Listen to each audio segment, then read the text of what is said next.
Hello दोस्तों, आज जो है हम लोग समझेंगे जीवन चक्र को।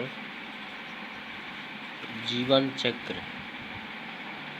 आज हम लोग जो है जीवन चक्र के रथ के बारे में सबसे पहले समझते हैं। जीवन चक्र का जो रथ है, और हम जानते हैं कि रथ के दो पहिए होते हैं। दो पहिए होते हैं। पहिए तो जीवन चक्र के रथ का जो एक पहिया होता है वो होता है हृदय, दूसरा होता है आत्मा।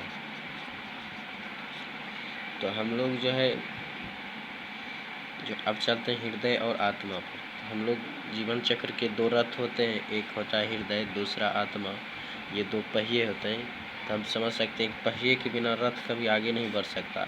इसलिए हम कह सकते हैं कि हृदय और आत्मा के बिना जीवन चक्र कभी चल नहीं सकता। अगर जीवन चक्र की गति जो संभव होती है वो हमारे हृदय और आत्मा से ही होती है। और हमारे जीवन को जो संतुलन के लिए, और ये दोनों जो है अकेले कभी नहीं चलते। इन दोनों के जो संतुलन के लिए जो एक संकेंद्रण आवश्यक होता है, संकेंद्रण जो है आवश्यक होता है, संकेंद्रण जो है आवश्यक होता है। और इन्हीं जो हृदय आत्मा योग के जो संकेंद्रण को जो है हम लोग प्रेम कहते हैं। या हम कह सकते हैं प्रेम का भी अकेला कोई अस्तित्व नहीं है, वो हृदय से भी किया जाता है और आत्मा से भी। प्रेम को जो है, प्रेम दो चीज़ों से जुड़ी होती है, एक हृदय से, एक आत्मा से।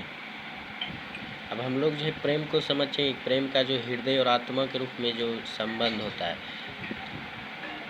अब जो है हम हृदय का वो मध्यस्थ देखेंगे, या मध्यस्थ संबंध देखेंगे, जहाँ से प्रेम को जो है संतुलन प्राप्त होता है। तो प्रेम को जो संतुलन प्राप्त होता है वो होता है कार्य और कर्म। कार्य और कर्म के जो मध्यस्थ से जो है प्रेम को जो है संतुलन प्राप्त होता है। और हृदय और कर्म का जो मध्यस्थ, जिससे जो हृदय और कर्म दोनों जो कार्य और कर्म जो है जुड़े होते हैं वो है हृदय। हम कह सकते हैं कि हृदय जो है कार्य और कर्म का जो आकार जो प्राप्त होता है, ये जो बोल सकते कार्य और कर्म का जो निश्चित होता है वो हृदय ही करता है। कार्य और कर्म को निश्चित हृदय ही करते हैं, कार्य कर्म को। और इन्हीं कार्य और कर्म से जो है प्रेम जुड़े होते हैं। और इसी प्रकार से जो इस चित्र को हम यदि देखें घेरे को, इस प्रकार समझ सकते हैं किस प्रकार जो है कार्य और कर्म जो है हृदय जो है प्रेम से जुड़े होते हैं। और इस पूरा जो चक्र है, हृदय कार्य कर्म प्रेम के संबंध का जो पूरा जो चक्र है, इसे हम धर्म कहते हैं। धर्म, इसी को हम धर्म कहते हैं।